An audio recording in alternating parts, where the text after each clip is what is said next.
네, 반갑습니다. 독고투자일지입니다. 또 릴레이 형식으로 이번 주 내내 제가 영상을 아침마다 시장에 대한 얘기도 좀 하려고 합니다.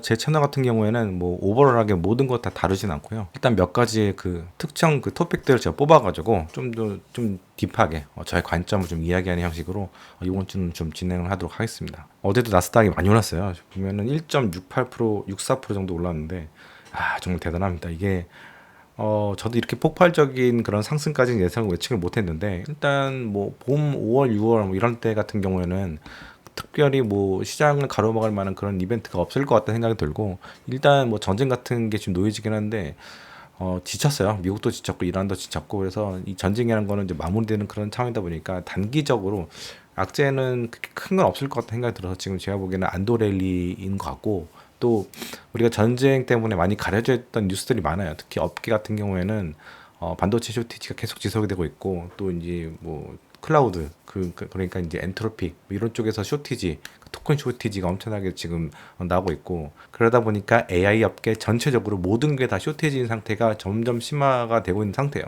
기존에 볼 때는 오픈 AI하고 제미나이 여기가 좀 토큰 쇼티지가 상당히 컸는데 여기다가 엔트로피까지 들어오다 보니까 엔트로피 상당히 쓸만한 그런 툴을 갖고 나왔잖아요. 특히 코딩을 잘 짜주고 그러다 보니까 이게 전체적으로 수요를 더 폭등시키는 그런 상황이 됐고 그래서 반도체 가격도 지금 더 올라가고 있는 그런 상황이죠. 그래서 하이퍼스케일러 뭐 구글이라든가 애플이라든가 이런 대기업들이 반도체를 더 사려고 LTA 장기 계약을 하기 위해서 한국에 와서 이렇게 메모리를 구하려고 안달인 그런 상황이 됐습니다. 이렇게 LTA를 체결하게 되면은 선 입금으로 한 30% 정도를 주거든요.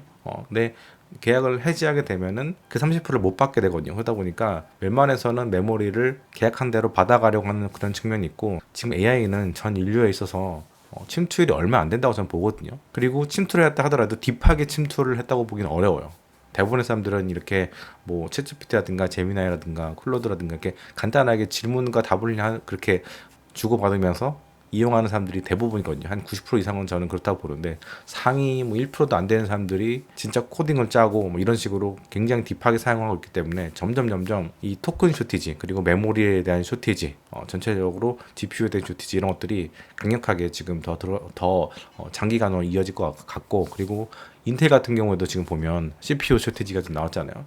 이건 조금 생각을 해봐야 될 것 같은데 제가 나중에 한번 설명할 수 있으면 설명하도록 하겠습니다. 어쨌든 지금 보면 당일 이렇게 움직이는 거는 별로 중요하지 않고요. 제가 3개월 차트거든요. 차트라고 보기엔 뭐라고 해야 되나 이거 가끔 보긴 보는데 3개월 동안 보면 장이 어느 정도 올라왔잖아요. 1월 지금 4월 23일이니까 뭐 1월 뭐 20일, 23일 거의 뭐 1월 하순하고 지금 비교를 하게 되면은 하이퍼스케일러 중에서는 마이크로소프트가 상당히 약해요. 그렇죠? 아직까지 그 가격대를 회복을 못한 상태고 엔비디아는 10% 정도 올라왔고 아바고 올라왔고 아바고는 그 브로드컴이죠. 그리고 애플도 10% 정도 올라온 상태고 아마존도 올라왔고 구글은 전에 엄청나게 많이 올랐기 때문에 좀 쉬어가는 것 같아요. 그래서 제가 12월 달에 영상에서 말씀드렸던 게 구글 좀 매수해도 되겠냐는 질문들 많이 받았거든요. 그때 11월, 10월, 10월, 11월 때 폭발적으로 상승했었기 때문에 그 TPU 건이라든가 아니면은 그 재판에 대한 결과가 좋게 나왔잖아요. 반독점 같은 거. 그러다 보니까 이제 구글이 많이 올라서 12월 달에 제가 많은 질문들 받았는데 그때 당시 제가 했던 얘기는 보유자 영역이고 신규 진입은 좀 힘들다 이렇게 말씀드렸는데 6개월 이게 차트를 보시게 되면은 마이크로소프트는 6개월 전이 정말 고점이었던 것 같아요. 6개월 전이면은 지금 4월이니까 뭐 10월 그때 9월 10월이 가장 그 하이퍼스케일러들이 주가가 좋았던 때였던 것 같고 어쨌든 그래도 그때랑 비교를 해봐도 구글은 32% 정도 지금 올라온 상태 그리고 엔비디아도 올라왔고 대체로 보면 빅테크들이 상당히 많이 좋게 움직이죠. 뭐 빅테크들 힘들다 하는데 결국에는 반등하는 게 성장이 나오는 게 그리고 이익이 나오는 게 이 빅테크 쪽이기 때문에 다른 것들은 쳐다볼 필요도 없다고 생각을 해요. 그리고 저는 IT만 보는 사람이에요. 뭐 유나이티드 헬스케어 같은 거 물어보신 분들도 계시고 뭐 월마트 같은 것도 물어보신 분들이 계시고 막 그랬던 걸로 기억을 하는데 근데 제 나와바리 IT만 챙기기도 너무 빡세요. 하루 종일 그것만 들여다봐도 진짜 빡셉니다. 그렇기 때문에 제가 이 상황에서 갑자기 월마트 유통 주식을 공부한다고 한들 전문가가 되려면 얼마나 많은 시간이 또 필요하겠어요. 그러니까 뭐 그렇게 그쪽에 관심 있는 것도 아니고 물론 저도 뭐 마트 같은 데 가서 보는 거 되게 좋아하거든요. 코스트코 가는 것도 좋아하고 이마트 가는 것도 좋아하고 백화점에서 가는 것도 너무 사랑하는 사람이지만 월마트도 미국에 여행 석 달 동안 로드트립 할 때 진짜 많이 갔었고 거기서 차 대고 잠도 몇 번 잤었고 근데 이 새롭게 뭘 한다는 게 사실 쉬운 게 아닌 것 같고 약간 저도 뭐 조금 고인물인 것 같은 그런 느낌이 드는데 근데 중요한 건 뭐냐면 결국에는 성장이 가장 많이 나오고 확실하고 신뢰성 있는 그런 성장이 나온 곳은 바로 이쪽이다. 그리고 가장 큰 성장이 나온 것도 이쪽이기 때문에 약간 안전빵이라고 해야 되나? 우리 옛날에 그런 얘기 있었잖아요. 그 IT가 어떻게 보면 안전자산이다, 안전자산이 됐다 이런 얘기 많이 하잖아요. 마찬가지로 미국이 잘할 수 있는 가장 잘할 수 있는 산업은 미주식을 투자하는 사람 입장에서 볼 때 이쪽이기 때문에 이제 저는 이쪽만 투자를 하고 그리고 한국이 제일 잘하는 게 반도체잖아요.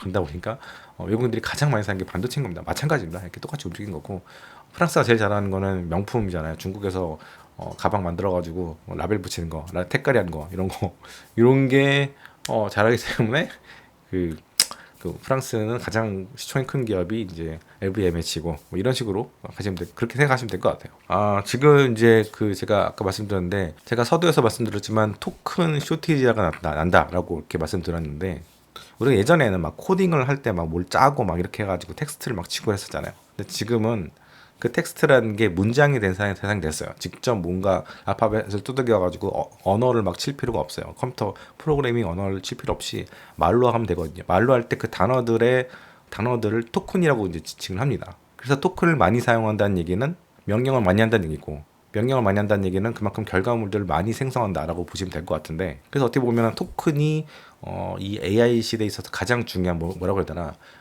연료라고 해야 되나? 그렇게도 볼 수 있고 이 토큰을 생성할 수 있는 능력 개개인이 토큰을 생성할 수 있는 능력 제가 제대로 이런 서비스를 이용하면서 계속해서 명령을 제대로 이제 하는 게 바로 이제는 일을 잘할 수 있는 능력이라 생각하고 있고 요즘에 이제 대기업에서도 그런 분위기가 있대요. 한국 모르겠는데 미국에서는 그 토큰을 많이 사용할수록 유능한 직원이라고 생각을 한답니다. 그래서 어떤 기업들은 연봉의 절반만큼 해당하는 토큰을 사용할 수 있는 그런 권한을 주기도 하고 어떤 기업들은 연봉만큼 토큰을 사용할 수 있도록 하는 그런 경우도 있다고 하더라고요. 그래서 요즘에 제일 핫한 이제 기업 중 하나가 이제 엔트로픽인데 엔트로픽이 제일 잘하는 게 아까 말씀드렸지만 이제 코딩을 제일 잘한단 말이에요. 그래서 너도 나도 제미나이도 뿌리치고 챗GPT도 뿌리치고 어디로 갔냐면은 이제 막 클로드로 넘어갔는데 그래서 클로드 코드가 상당히 유명한데 근데 이걸 쓰려면 이제 20불을 써서 이제 사용할 수 있었군요 월로. 근데 지금 이제 이거를 100불로 늘렸습니다. 왜냐하면 이쪽을 너무 이제 트래픽이 심하다 보니까 결국에는 이제 허들을 올린 거고요. 제가 예전에도 말씀드렸지만 챗GPT라든가 이런 거 뭐 20불에 여러분들 쓰시잖아요. 근데 이게 점점 가격을 올릴 수밖에 없어요. 가장 큰 이유는 점점 유저들이 고도화된 상태에서 이 서비스를 이용하기 때문에 이 사용량이 늘어날 수밖에 없는 그런 상황이 되고 지금은 일일이 말을 하고 뭐 이런 식으로 해서 간단하게 커뮤니케이션 하고 있는데 이제 나중에는 이제 지금 보면 거의 AGI 수준으로 사용자들이 고도화된 방법으로 고도화된 명령을 하게 될 텐데 그러면 애들이 자동으로 막 움직이게 되거든요. 그렇게 되면 토큰 사용량이 기하급수적으로 일어납니다. 그래서 지금 보게 되면 엔트로픽 덕분에 지금 반도체 주가가 다시 올라간다고도 볼 수 있어요. 어떻게 보면. 왜냐면 엔트로픽이 선방으로 탁 치고 나가니까 그 외에 다른 기업들, 제미나라든가 챗GPT 이런 애들도 그런 쪽으로 지금 가고 있는 상태고. 그래서 제 생각에는 지금은 20불 정도대에서 여러분들이 이런 LMN 서비스를 사용하고 있긴 하지만 나중 되면은 이게 점점점 올라가게 될 것이고 또 이런 에이전트 서비스를 이용을 하게 되잖아요. 그렇게 되면은 이것도 가격이 따로 책정하거나 뭐 이런 식으로 해서 점점 올라갈 수밖에 없다. 왜냐하면 트래픽이 많아지기 때문에. 그리고 지금은 점유율 싸움을 하고 있어요. 제미나이, 챗GPT, 클로드 점유율 싸움을 하고 있기 때문에 어쩔 수 없이 지금 저가로 이번에 카카오톡에서 선불하기에서 지난달이었나? 뭐 5불인가? 뭐 굉장히 저렴한 가격에 뭐 하여튼 되게 저렴한 가격이었던 것 같은데 그걸로 선물을 하기 막 해가지고 선물을 자기한테 해가지고 사람들이 마구 이제 그 챗GPT 석 달 사용권 막 이런 거 샀던 기억이 나는데 이게 다 추억입니다. 일단 석 달 써보시고 괜찮으면 우리 거 써라. 뭐 이런 전쟁이라고 볼 수가 있을 것 같고 이 시기가 지나게 되면 어쨌든 가격은 계속해서 올라가게 될 것이다. 사용 월 우리가 20불 쓰고 있다면 결국에는 한 10만 원, 20만 원까지 올라갈 수 있다. 그렇게 되면 지금 많은 일들이 그런 얘기를 하잖아요. 이런 서비스들이 돈을 못 벌고 있다. 막 이런 얘기들을 하는데 한번 기다려 보십시오. 어떤 일이 일어나. 갑작스럽게 애들이 이익이 팍 폭발하는 그런 일이 일어나게 될 거라고 저는 봅니다. 이게 아마존이 그랬던 것 같아요. 아마존이 2011년, 10년 뭐 이때쯤 와도 제 기억에 적자였던 것 같은데 근데 얘가 시간이 지나면서 한번 흑자가 탁 나가기 시작했어요. 그러면서부터 이제 이익이 폭발해 버리더라고요. 이런 일들이 일어나는 거죠. 어떤 임계치만 뚫어버리게 되면 이익이 폭발해 버립니다. 그렇기 때문에 지금 AI 기업들이 돈을 못 번다, AI 서비스들이 돈을 못 번다, 이런 거는 너무 단기적인 마인드, 월가스러운 그런 비라고 생각을 하고, 약간 개인 투자자들이라면 약간 오마에, 그 네브라스카주 오마에 있는 워렌 버핏처럼 느긋하게 시간을 두고 좀 기다려보는, 인내하는, 그러면서 이제 이 시장을 바라보고 베팅하고 이렇게 가는 게 훨씬 전 좋지 않나 생각합니다. 어쨌든 저는 얼마 전에 이제 그 클로드 가입을 하려고 했는데, 구글 저거로 계속 가입을 하려고 했는데 안 되더라고요. 한 1분 동안 제가 켜놓고 있었거든요. 안 되더라고요. 그래서 야, 그때도 토큰은 쇼티지가 엄청나구나라고 생각을 했었는데 지금도 엄청나구나. 근데 어떤 면에서 볼 때 이런 쇼티지로 가장 수혜를 보는 국가가 제 생각에는 한국인 것 같아요. 뭐 메모리랑 바로 연결이 되니까. 물론 이제 TSMC 대만도 대단하긴 한데 지금 무역 흑자의 규모로 보게 되면 우리나라의 기업들이 엄청나잖아요, 그렇죠? 올해만 하더라도 삼성전자 한 기업의 영업이익이 TSMC를 앞지를 가능성이 높고, 거기다가 이제 하이닉스까지 있으니까 우리나라가 이 AI 시대에서는 있어서는 지금 이 중간 단계라고 볼 수 있는 이 초기 단계 뭐 이런 상태에서는 가장 수혜를 본 나라가 한국인 것 같다, 이런 생각도 좀 듭니다. 아무튼 뭐 챗GPT도 런칭한 지가 2022년인가 뭐 4년 정도 뭐 이 정도 된 기업이고, 엔트로픽도 몇 년 안 됐겠죠. 뭐 작년 재작년 상당히 초창기 기업들이기 때문에 얘네들한테 뭔가를 바란다는 거는 이익을 당장 내라 이렇게 하는 건 좀 무슨 것 같아요. 저 개인적으로는 저는 뭐 엄청 헤비 유저는 아니에요. 그냥 간단하게 질문만 주고 받는 형식, 자료 찾는 형식. 왜냐면 시간은 상당히 줄여주기 때문에 이것만으로도 저는 충분하다 생각이 들고, 여행도 대충 정보 알아봐주고 뭐 일정 짜주고 예약해주고 뭐 이런 것들도 요즘에 상당히 많이들 쓰는 것 같은데, 저는 그 여행을 알아보는 그런 과정을 정말 즐기는 사람이기 때문에, 그러면서 또 많은 것도 제가 또 배우거든요.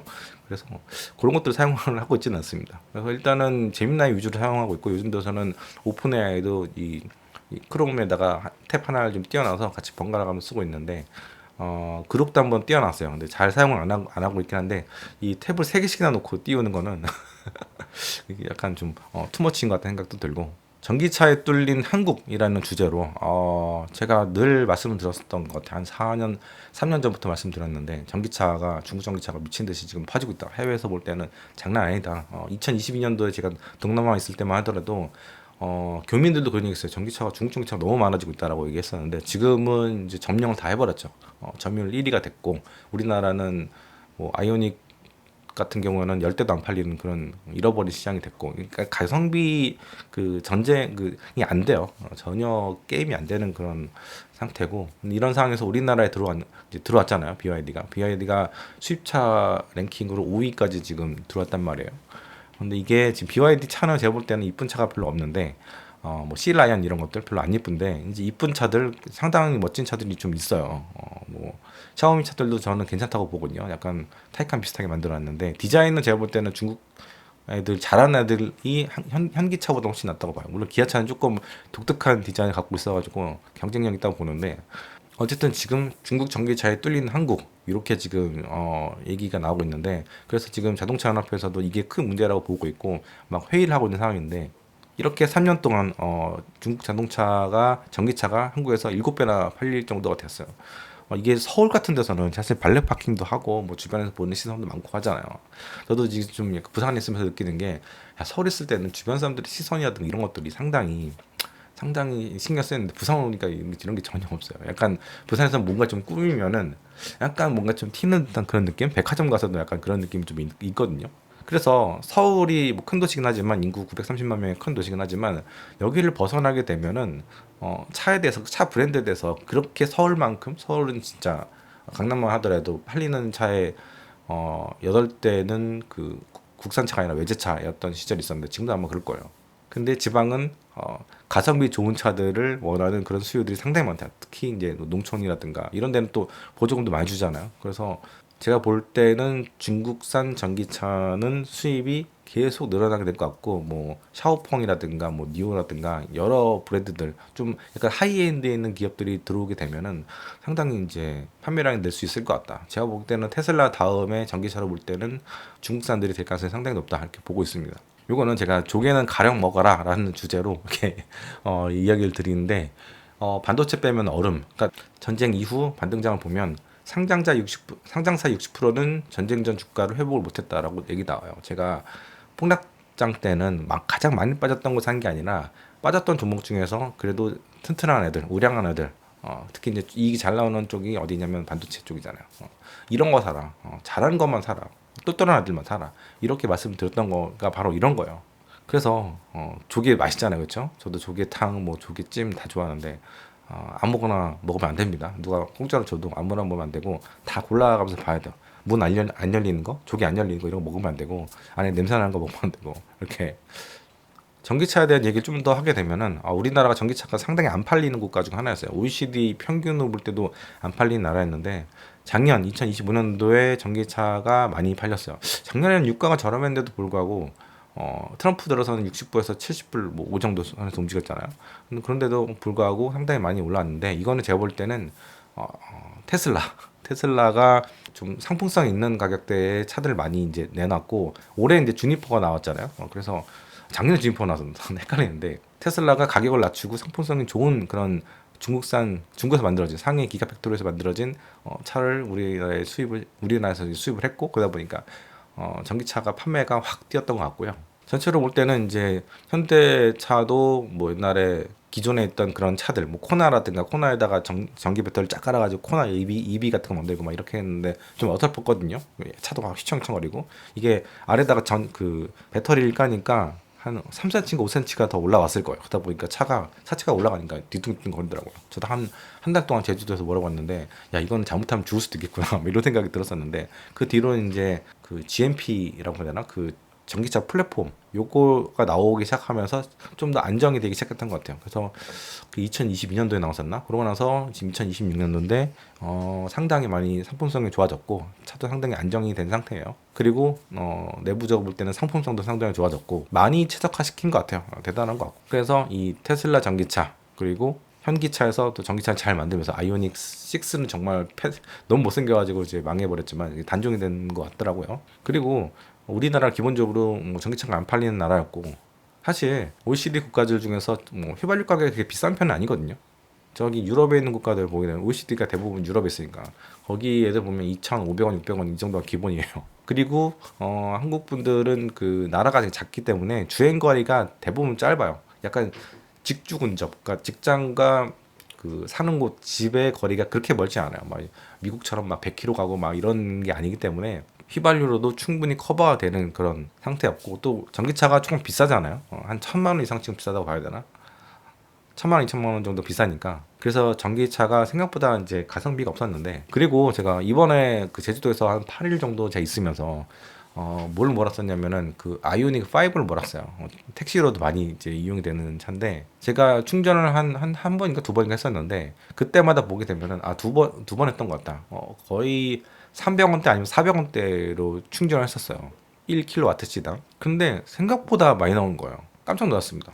대략 그 계산해 볼 때는 휘발유 차량이 한 40% 정도의 그 정도의 비용 나왔다 해야 되나? 그래서 막 예전에는 되게 그 효율이 좋아가지고 가성비가 좋아가지고 전기차로 차를 몰면 뭔가 공짜로 모는 듯한 그런 느낌이 있었는데 지금은 그 정도는 아닌 것 같아요. 그런데 차는 1,000만 원, 2,000만 원 비싸니까 이러니까 사실 차가 좀 안 팔렸던 것도 있는 것 같고 근데 중요한 거는 이 전기 충전 비용이 점점 올라가고 있다는 사실이에요. 예. 물론 그 집에서 충전하시면 좀 싸긴 하겠죠. 근데 집에서 충전하지 않는 사람들도 있을 거 아니에요. 그렇죠? 이게 어떤 면에서 볼 때는 약간 허들이 아닌가 이런 생각도 좀 들고요. 아파트에서 공용 충전기를 이용을 해도 거의 한 295원 뭐 정도? 완속으로 해도 공용 완속으로 해도 295원이니까 우리나라가 아파트 문화라는 걸 감안을 하게 되면은 야 이게 쉽지가 않구나.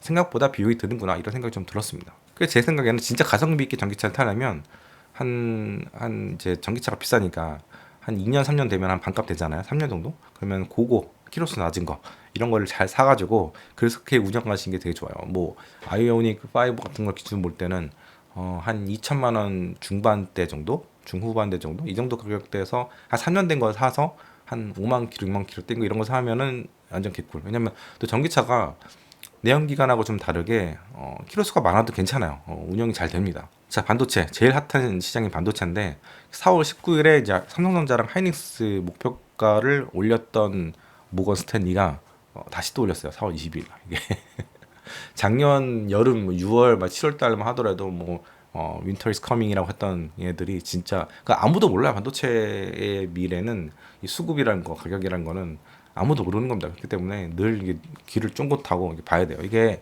뭐 이쪽을 투자하신 분들이야 뭐 당연하긴 하겠지만 이쪽을 투자하지 않으시는 분들도 이쪽을 잘 봐야 돼요. 왜냐면 이게 전체적인 시장의 분위기를 다 끌고 가거든요. 만약에 반도체가 쇼티지가 끝나고 넘쳐난다. 그래서 막 가격이 막 떨어진다. 이런 상황이 언젠가 온다면은 전체적인 시장 분위기가 많이 떨어지겠죠. 또 거기다 레버리지를 일으켜서 샀던 애들이라든가 뭐 헤지펀드라든가 개인들이라든가 신용 이런 쪽들 또 파생들 이게 다 얽혀서 갑자기 빠지게 되면은 전체적으로 시장에 그 약간 충격이 있을 수도 있는 거거든요.